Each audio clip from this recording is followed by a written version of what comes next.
Lisa, No. recording of Kitchen Table with myself, Ari, and of course, my mother, Lisa. I can scarcely believe we're on the 6th, though.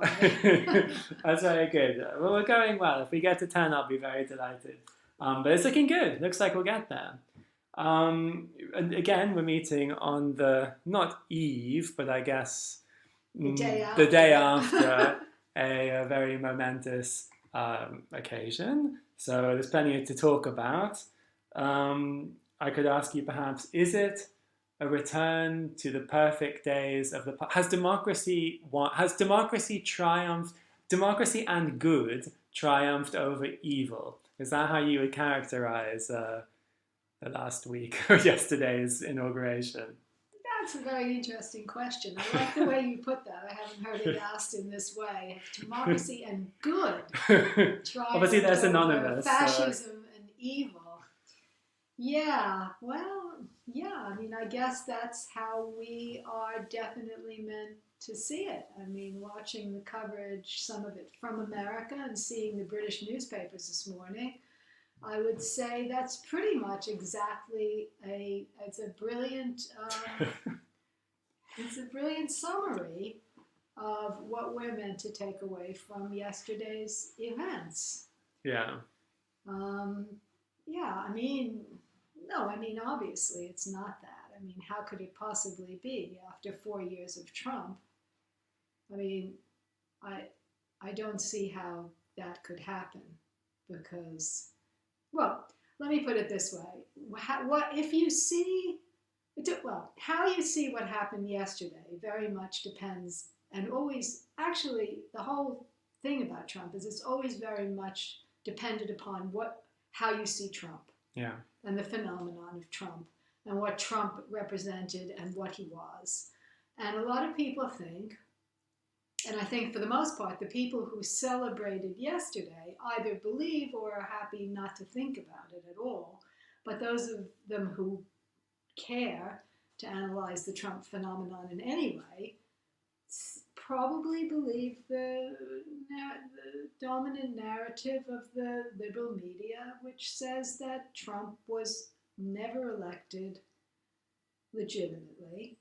But of course that, that is to disregard the votes of 70 million Americans. However, I guess you can comfort yourself by saying that those people were somehow influenced by Vladimir Putin and Russia. Trump was an agent of Russia, and he was put there by Putin.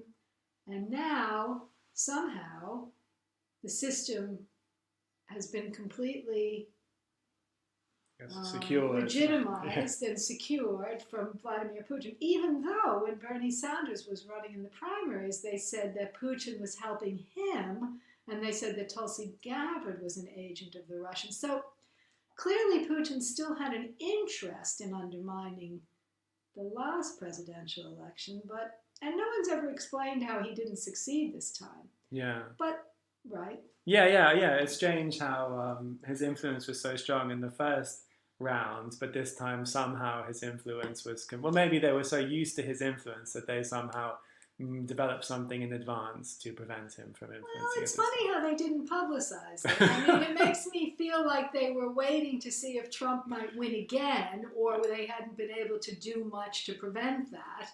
And then the Putin thing might have become convenient again. Yeah. So if they had completely discredited it before the most secure and honest election in American history, they wouldn't have had it to fall back on. Because then everyone would have said, oh my God, they eliminated outside influence and Trump won. Still won. Yeah. No, yeah, it all makes sense now. I mean, this is the whole problem with the Putin narrative. And then, of course, there was the inconvenient Robert Muller report, which after months of investigation and all these raised hopes, said they found no evidence that Trump had colluded with Russia or that he was working for Putin or that Putin had undermined American democracy. That is an inconvenience indeed. That was an inconvenient. Again, it's sort of, in most cases you would have thought that would have reinforced the idea that it wasn't true, but not in America, where the same people who think that democracy was restored yesterday still believe that Trump was an illegitimate president. Yeah. So I don't. I mean, I have no sympathy for this sort of propaganda. You have to be extremely desperate to find an explanation that doesn't include Trump having been elected legitimately, or as legitimately as any other president in my lifetime. Or, I mean, I don't know, you're stupid or you're not paying attention. I mean, but whatever it is, the whole narrative was not only the Russiagate, was not only a conspiracy theory, which turned out to have been pretty much, well, proven to be false, or at least there was never any evidence discovered to legitimize it. But people haven't given it up.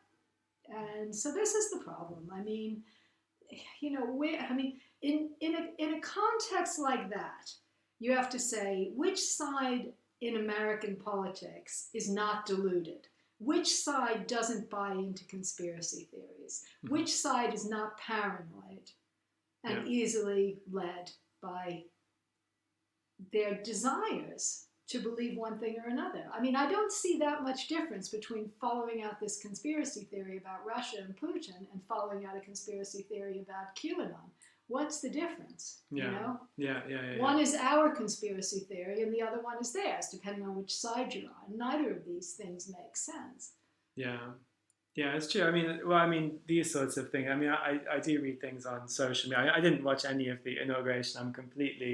I think I'm in a position which maybe a lot of people find themselves in, and was expressed by my sister earlier today, which is this: they hate everything and they hate everyone, and they have no interest or no optimism and basically no faith that anything good will ever happen. Yeah. Anytime we get our hopes, or at least I get my hopes up about some sort of change, they're always dashed in favor of something extremely boring, like, in my opinion, what Biden's election was. But yeah, I don't. And what is this whole thing about? I just find it extremely hard to believe that people in America, Britain, or anywhere could see this election result as some sort of triumph of democracy, especially because I don't see to what extent. I don't see America as a democracy at all. I mean, apart from the fact that people actually vote, so in the sense they go. I mean, I guess you could have a situation where people don't even get the chance, so they just have a dictator for life, or like a monarchy as well, where the monarch is the ruler. But I mean, aside from that one very minor contribution every 4 years, or I know they vote in their local elections and things, but in terms of a national level, when you get given a choice of two candidates, both of whom, in my opinion, are awful, there are no other choices, and if there are, everyone knows they have no realistic chance of winning. I saw there was a third candidate who also ran, who never polled more than 1%. And anyway, in the system that they have in America, it's winner takes all, so there's no proportional. I mean, I guess in a presidential election it wouldn't be like that anyway, but still, I mean, so I don't. It's like, oh, this is democracy. They always say this is who we are. What I find so annoying is they're saying like, oh, this is we've triumphed. The greatness of our country is now confirmed, and all these like kind of key elements that they're always basing everything on are just so self-evidently false that I don't know how people can possibly continue to believe it. This idea that America is a democracy, this idea that they represent some sort of force of good in the world. I mean, I'm personally very, very, very sick of it. I'm very surprised that everyone doesn't feel the same way I do about it. It does seem to take a long time for, negative messages to filter in. Well, I mean, what you're saying about, so for instance, the candidates, take Kamala Harris. I mean, she made it to and democracy. She made it down to the last 10 out of 25 of the Democratic primary candidates. She was the one who got not a single electoral vote, not a single vote. Yeah. She was completely she had no popular appeal. Mm-hmm. And yet she was the person that Biden chose as vice president. Now you have to ask yourself, it wasn't because people liked her. It wasn't because people voted for her. She was extremely unpopular by all democratic measures, right? Yeah. Assuming the primaries were legitimate exercises of popular democracy. Yeah. Well, why did he choose her? Well, my guess is she was a symbol. She was a woman. She's, I don't know, meant to be black, but She's not black. She's, you know, the first African American and South Asian woman to be vice president. But she had no popular appeal. And isn't that what's important in a democracy? Not representing people in ways they don't actually vote for? Yeah. If she was so popular, even if it was as a woman of color, wouldn't people have given her their votes? No, they didn't because of what she represented, because she's a right wing, she's a cop. She called herself the top cop in California when she was the Attorney General of California. And she's just a person who, Tulsi Gabbard summed it up in the debates. I don't have to go over it. But her crimes against poor black people in California were numerous. Yeah. And yet that was all forgotten in this rush of, oh my God, she's a woman of color. This is how it happens. Yeah. And I don't think she's particularly popular among people in the black community who think about these things, that aren't just looking at symbols. Yeah. What is all this representation? I know that nowadays we're all meant to be very focused on people being represented for whatever individual physical normally or identity traits they have. But then at the same point, their ideas aren't what's considered the most important. I always not famously, but I like Jeremy Corbyn. Yes, he's a white man, but nonetheless, what I like about him is what he says about politics. These people are in politics. To me, it's not as important that someone be a member of a minority as what they actually say about the way they want the country to be. So I don't understand why this has been thrust upon us, that this is now the thing that we should be most focused on, when I prefer to focus on things like the actual political change that the candidate's trying to introduce. Yes, if Diane Abbott came along as the representative of the ideas of Jeremy Corbyn and was the candidate, I would vote for Diane Abbott too. This has nothing to do with whether or not she's a black woman or Corbyn is a white man. But this is a way of not dealing with ideas. This is a way of avoiding policy, of avoiding ideas, and giving people, it's like giving people sugar. It's like giving them junk food. It's stuff that has no nutritional value. It isn't going to make their lives better, but it's some kind of a thing that tastes good at the moment. And you can convince them that it's, that it's worth accepting. It's worth celebrating. It just isn't. Yeah. This is the problem with this whole hailing. And look, it's a very small but extremely influential section of American people who are really pushing this idea that what you said about the return of good and democracy after a period of fascist evil. This is the media. This is the hype. This is what goes out on TV. This is what's in the newspapers here and probably all over Europe.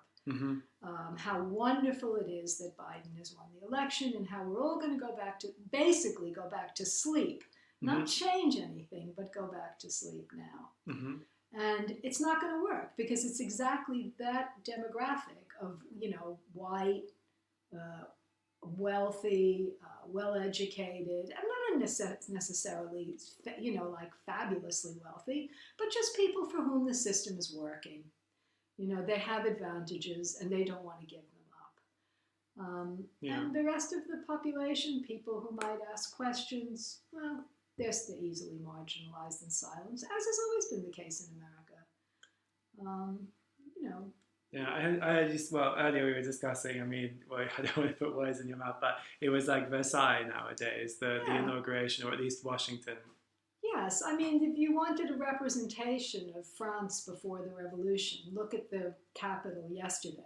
They all withdrew into their now newly consecrated sacred space, which apparently only belongs to millionaires and people who have power in the government, not to people unless they're invited in by the powerful.